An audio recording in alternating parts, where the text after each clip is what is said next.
ஹரே கிருஷ்ணா கிருஷ்ணா கிருஷ்ணா ஹரே ஹரே, ஹரே ராமா ராமா ராமா ஹரே ஹரே.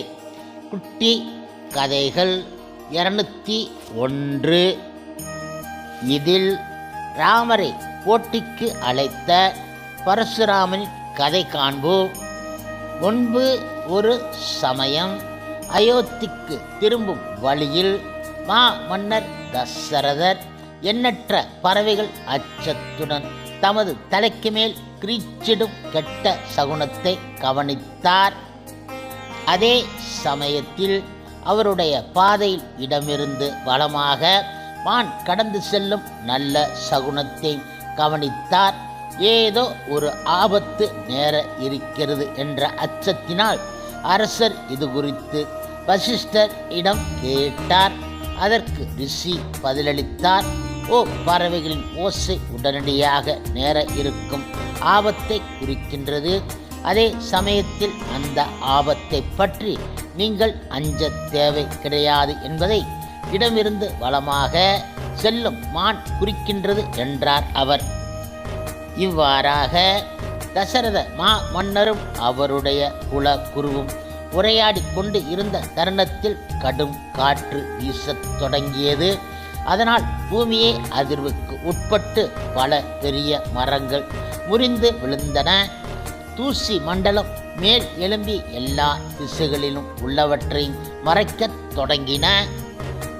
மன்னர் தசரதர் அவருடைய குமாரர்கள் வசிஷ்டர் மற்றும் அங்கு இருந்த ரிஷிகளைத் தவிர மற்றவர்கள் அனைவரும் இருளினால் குழம்பி பெரும் பீதி அடைந்தார்கள்.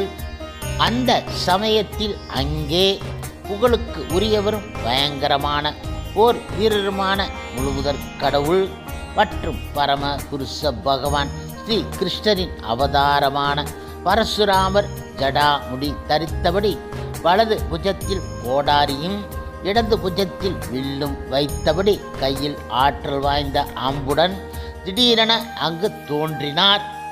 பரசுராமரின் அந்த கொடிய தோற்றத்தை கண்ட முனிவர்கள் அச்சத்தால் திகைத்து விட்டார்கள். ஏனென்றால் சத்திரிய வர்க்கத்தை 21 முறை அழித்த பிறகு அவர் தனது கோபத்தை கை விட்டுவிட்டு தவம் மேற்கொள்வதற்காக உறுதி பூண்டு இருந்தார். அவ்வாறு இருக்கையில் அவர் மீண்டும் ஏன் கோபத்திற்கு ஆள் ஆகிவிட்டார் என முனிவர்கள் வியந்து போனார்கள். ஜமத்கனி முனிவரின் புதல்வரான பரசுராமர் பகவான் ராமரிடம் பின்வருமாறு தெரிவித்தார். சிவ தனுஷை முறித்து வீரமான செயல்களை செய்தாய். ஆனால் நானோ அதைவிடச் சிறந்த வில்லாகிய விஷ்ணு தனுஷை தாங்கி இருக்கின்றேன்.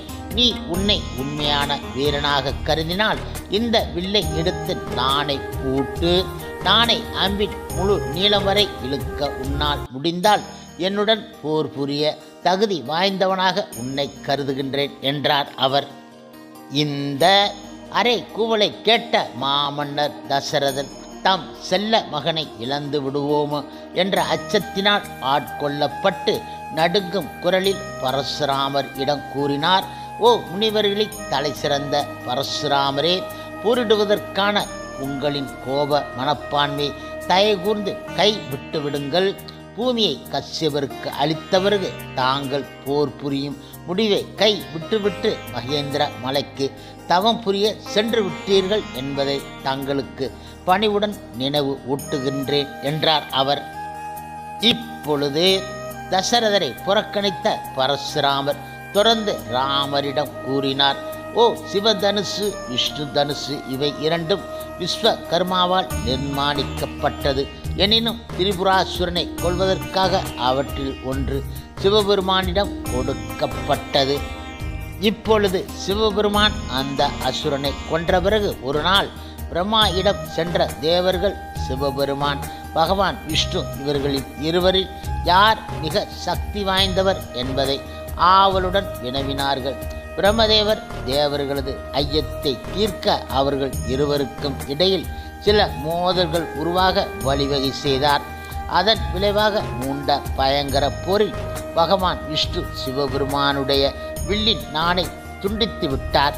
அதன் பிறகு பலமான கர்ஜனையின் மூலம் எளிமையான முறையில் சிவபெருமானின் புலன்களை ஸ்தம்பிக்கச் செய்துவிட்டார். பிறகு தேவர்களுடைய வேண்டுதலின் பேரில் போர் நிறுத்தப்பட்டது. இந்த துவந்த யுத்தத்தை கண்ணுற்ற அனைவரும் பகவான் விஷ்ணுவை சிவபெருமானை காட்டிலும் எல்லா விதத்திலும் உயர்ந்தவர் என முடிவு செய்து விட்டார்கள். சிவபெருமான் தனது தோல்வியினால் வருந்தியது மட்டும் இல்லாமல் தேவர்களது முடிவினால் அவமரியாதைக்கு உட்பட்டதாக நினைத்தார். அவ்வாறு ஏற்பட்ட துயரத்தினாலும் வெறுப்பினாலும் அவர் தம் வில்லினை விஸ்வாகு வம்சத்தில் வந்த அரசர் தேவராதனுக்கு அளித்து விட்டார். பகவான் விஷ்ணு தமது வில்லினை மா முனிவரான ருசிகருக்கு அளித்தார். பிற்காலத்தில் அவர் அதனை தன் மகன் ஜமத்கனிக்கு அளித்தார். இருப்பினும் எனது தந்தையோ ஒருபோதும் அந்த வில்லினை உபயோகித்தது கிடையாது. ஏனென்றால் தமக்கு எதிராக எந்தவித குற்றம் நேரினும் அதற்கு பழிதீர்க்கக்கூடாது என அவர் உறுதி பூண்டு இருந்தார். காலப்போக்கில் அந்த வில்லினை அவர் இடமிருந்து நான் பெற்றுக்கொண்டேன். என் தந்தையை கார்த்த வீரிய அர்ஜுனன் கொன்றதற்கு பழி தீர்க்க 21 தலைமுறை சத்திரியர்களை கொன்று இந்த பூமியை தனி ஒருவனாக நின்று ஆட்சி செய்தேன். சத்திரியர்களை நான் கொன்றதற்கு பரிகாரம் தேடுவதற்காக கஷ்யபர் பெருந்தவம் புரிந்தபோது பிராமண தட்சணையாக இந்த பூமியை அவரிடம் ஒப்படைத்து விட்டேன். அதன் பிறகு மகேந்திர மலைக்கு திரும்பிவிட்டேன். அங்கு நான் கடுந்தவம் மேற்கொண்டு பெரும் சக்தியை பெற்றேன். எனினும் உன்னால் சிவ தனுசு முறிக்கப்பட்டதை கேட்ட பிறகு உன்னிடம் அரை கூவலிட வேண்டிய நிர்பந்தத்திற்கு உட்படுத்தப்பட்டு விட்டேன். நீ உன்னை பெரும் வீரனாக கருதினால் இந்த வில்லை பெற்றுக்கொண்டு என்னுடன் போர் புரிய தகுதி உள்ளவனா என பார் என்றார் அவர். இப்பொழுது பரசுராமரது அரை கூவலுக்கு மௌனத்தே சம்மதமாக அளித்த ராமர் அவரது கையில் இருந்த வில்லையும் ஆம்பையும் உடனடியாக பறித்து விட்டார்.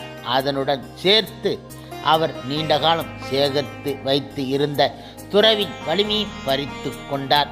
பரசுராமர் திகைப்புடன் பார்த்து கொண்டு இருக்கும்போதே ராமர் எளிதாக வில்லில் நாணை பூட்டி அதை அம்பின் முழு நீளத்திற்கு இழுத்தார். அப்போது ராமர் அறிவித்தார், ஓ, நீங்கள் ஒரு பிராமணராகவும் விஸ்வாமித்திரரின் உறவினராகவும் இருப்பதால் உம்மை நான் கொல்லப் போவது கிடையாது. இருப்பினும் நான் பூட்டிய இந்த அம்பு வீணாகக்கூடாது. ஏனென்றால் தாங்கள் விடுவித்த அறைகூவலுக்கு நான் தகுந்த விடை அளித்தாக வேண்டும். ஆகையால் சொர்க்கத்தினை அடைவதற்காக தாங்கள் புரிந்த தவங்களின் நல்ல பேற்றினை அளிப்பதற்காக இதை பயன்படுத்தப் போகின்றேன் என்றார் அவர். இப்பொழுது ராமர் விடுவிக்க இருக்கும் அம்பினை காண தேவர்களும் தேவலோக ரிஷிகளும் விண்ணில் கூடிவிட்டார்கள். ஏற்கனவே எல்லா சக்திகளையும் இழந்த பரசுராமர் கண்களை அகல விரித்து பகவான் ராமரை உற்று நோக்கினார்.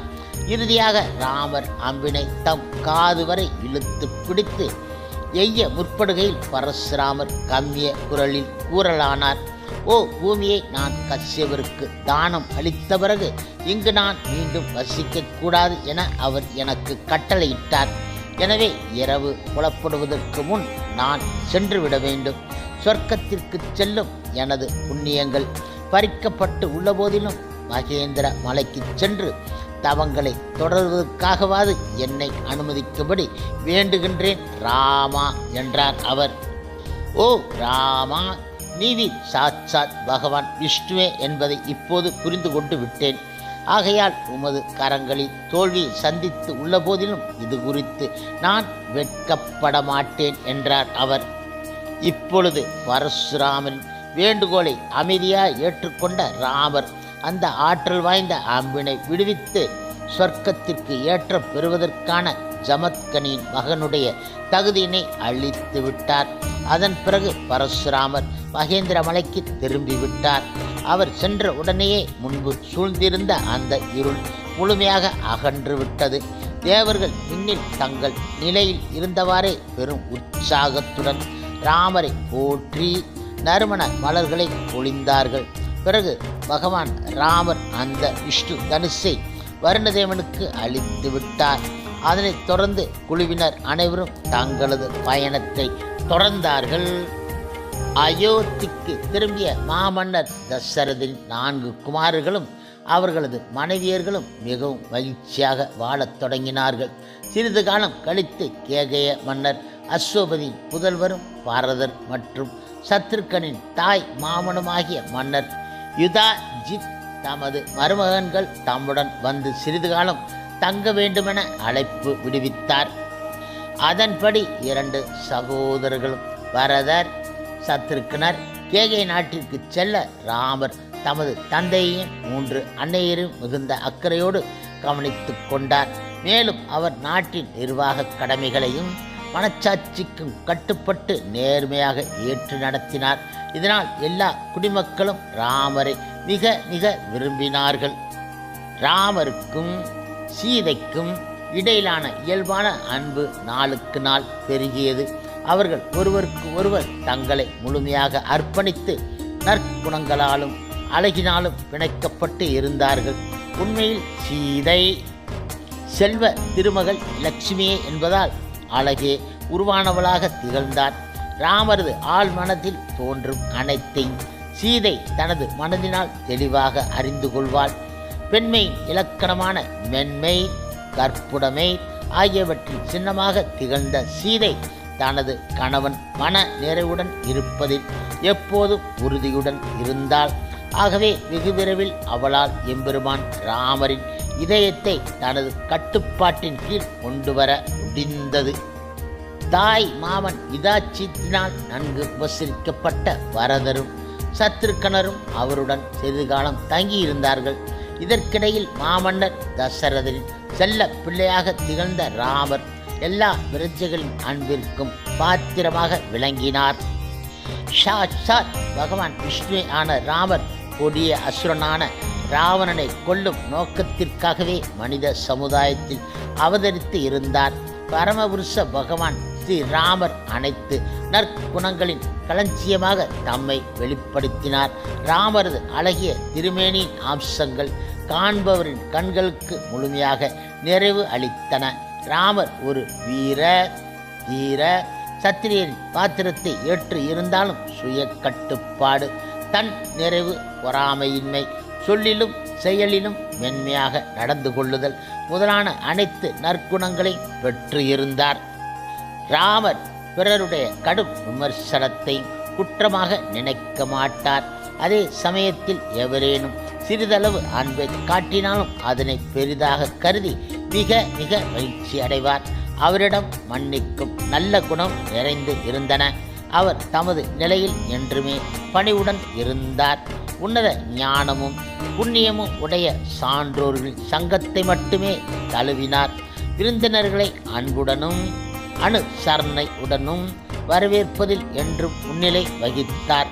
வாய்மையை கடைப்பிடிப்பதிலும் பிராமணர்களை கௌரவிப்பதிலும் உறுதியுடன் இருந்தார்.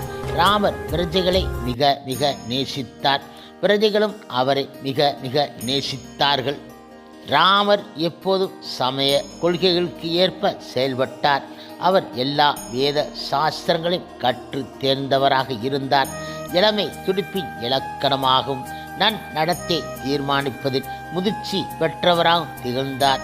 குற்றவாளிகளை தண்டிப்பதிலும் நன்மக்களுக்கு சன்மானம் அளிப்பதிலும் எப்போதும் கவனமாக இருந்தார். குதிரை ஏற்றத்திலும் வில் வித்தையிலும் தலை சிறந்து விளங்கினார். ரத வீரருக்கு மத்தியில் முதன்மையானவராக திகழ்ந்தார். உண்மையில் ராமரே உலகத்தின் இறைவனும் நித்திய காலத்தை கட்டுப்படுத்தவும் ஆவார். அவர் உயர்ந்த தேவர்களாலும் அசுரர்களால் கூட வெல்ல முடியாதவராக இருந்தார். ஹரே கிருஷ்ணா கிருஷ்ணா கிருஷ்ணா ஹரே ஹரே, ஹரே ராமா ராமா ராமா ஹரே ஹரே. சில பிரபுபாதரின் சேவையில் இஸ்கான் பக்தர்கள்.